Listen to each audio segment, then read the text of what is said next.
बिस्मिल्लाहिर्रहमानिर्रहीम। अस्सलाम वालेकुम। Modern engineering is the business और अगेन जो सवाल की सिंपल रिक्वायरमेंट है वो ये कि आप जर्नल एंट्रीज़ जो हैं वो बनाकर दिखाएं। जो जर्नल एंट्रीज़ हैं वो उसकी स्कीम वही सेम स्टैंडर्ड स्कीम है कि आपने जो हमारी कॉस्ट ऑफ प्रोडक्शन है उसके लिए डेफिनेटली मटेरियल्स, लेबर कॉस्ट और ओवरहेड्स, ये तीन कॉस्ट होंगी जो पहले जाएंगी वर्क इन प्रोसेस अकाउंट में, और जितना कंप्लीट हो जाएगा वो फिर जाएगा फिनिश गुड्स अकाउंट में, और फिर इसमें से जितना सेल हो जाएगा वो जाएगा cost of goods sold account में। सो यहाँ पे भी हमारे पास सवाल में दो जॉब्स हैं, 101 और 202, और इन दोनों जॉब्स के लिए जो मटेरियल इस्तेमाल होगा वो सिंपली इन्होंने बताया हुआ है सवाल में स्ट्रेट वे 10,000 और 31,000 का मटेरियल है, और आपने इतने से वर्क इन प्रोसेस अकाउंट को डेबिट कर लिया और मटेरियल अकाउंट को क्रेडिट कर दिया है। जो डायरेक्ट लेबर कॉस्ट है वो भी आपको सिंपली बताई हुई है 5,000 और 8,000, इसलिए आपने जो वर्क इन प्रोसेस अकाउंट है इसको डेबिट कर लिया है और पेरोल को क्रेडिट कर दिया है।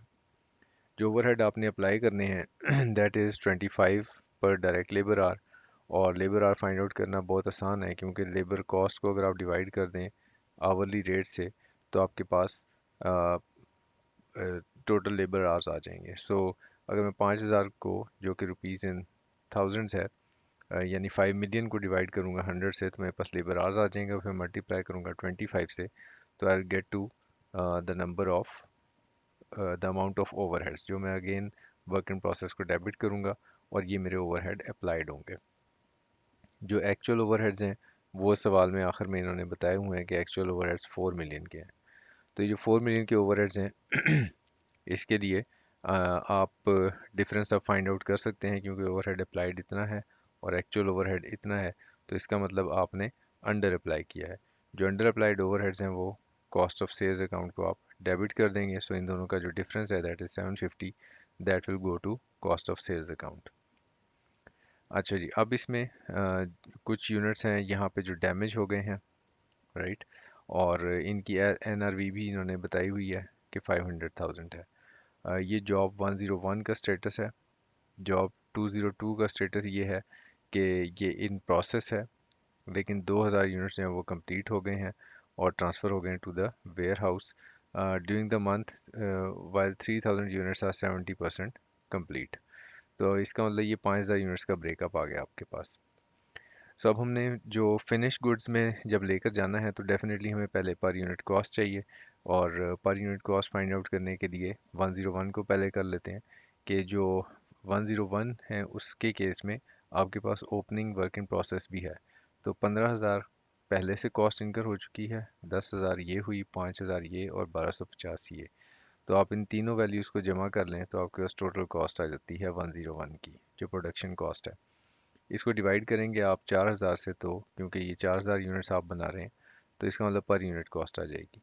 और आपके पास जो गुड यूनिट्स हैं वो 3840 हैं, क्योंकि 160 तो डैमेज हो गए हैं।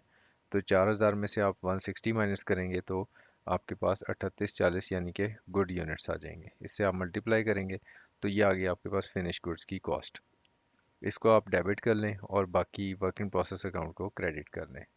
जितने के आपके डैमेज यूनिट्स हैं, यानी यही जो फैक्टर अभी आपने लिया 15,000, 10,000, 5,000, 1,250 डिवाइड बाई 4,000, इसको फिर आपने मल्टीप्लाई करना है 500 से, तो वो 500 यूनिट्स की कॉस्ट आ जाएगी। और उस कॉस्ट में जो एनआरवी है उसको आप इधर डेबिट कर दें, और जो बाकी बच रहा है वो फिर आपका लॉस है, उसके प्रॉफिट एंड लॉस अकाउंट को डेबिट कर देंगे। ठीक है जी। सो इसको अगर आप टोटल करेंगे, सो इन दोनों फिगर्स का जो टोटल है वो 500 यूनिट्स की एक्चुअल कॉस्ट आ जाएगी। और वो जो एक्चुअल कॉस्ट है वो आपने फाइंड आउट कैसे की है, वो आपने फाइंड आउट की है ये जो मैंने अभी आपको बताया था कि दिस अमाउंट डिवाइड बाय 4,000, ये एक यूनिट की कॉस्ट, मल्टीप्लाई बाय 500। तो वो जो आंसर आएगा वो एक्चुअली 500 प्लस 750 होगा। ओके, सो अब हम अगला काम ये करेंगे कि ये जो 30,000 फिनिश गुड्स हैं इसको हम कॉस्ट ऑफ, क्योंकि सेल हो गई हैं, कॉस्ट ऑफ सेल्स को डेबिट और फिनिश गुड्स को क्रेडिट कर देंगे।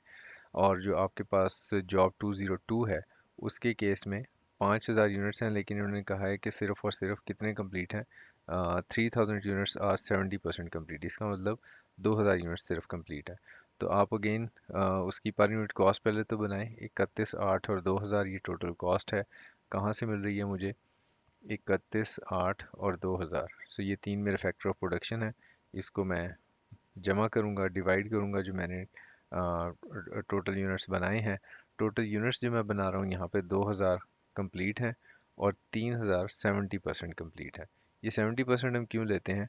ये इसलिए क्योंकि ये पूरे कंप्लीट नहीं है, पार्टली कंप्लीट है। तो इसलिए इनकी जो स्टेज ऑफ कंप्लीशन है उससे मल्टीप्लाई किया जाता है। ये कॉन्सेप्ट हम बहुत डिटेल में डिस्कस करेंगे जब हमने प्रोसेस कॉस्टिंग पढ़ना है। सो अभी आप सिर्फ इतना समझ लें कि वर्क इन प्रोसेस अगर आपके पास क्लोजिंग पड़ा हुआ है तो उसकी स्टेज ऑफ कंप्लीशन से ज़रूर मल्टीप्लाई किया जाता है। तो जब आप इसको पूरे 5000 से इसको डिवाइड नहीं करेंगे, बल्कि वर्क इन प्रोसेस यूनिट्स का जो स्टेज ऑफ कंप्लीशन है उससे वर्क इन प्रोसेस यूनिट्स को मल्टीप्लाई करके फिर जो यूनिट्स बनेंगे उससे डिवाइड करेंगे। तो ये एक यूनिट की कॉस्ट आ जाएगी। और आपके जो फिनिश यूनिट्स हैं वो 2000 हैं तो मल्टीप्लाई कर देंगे 2000 से, तो ये 20000 आपके फिनिश गुड्स यूनिट्स की कॉस्ट आ जाएगी। इससे वर्क इन प्रोसेस अकाउंट को इसी वैल्यू से क्रेडिट कर दिया जाएगा।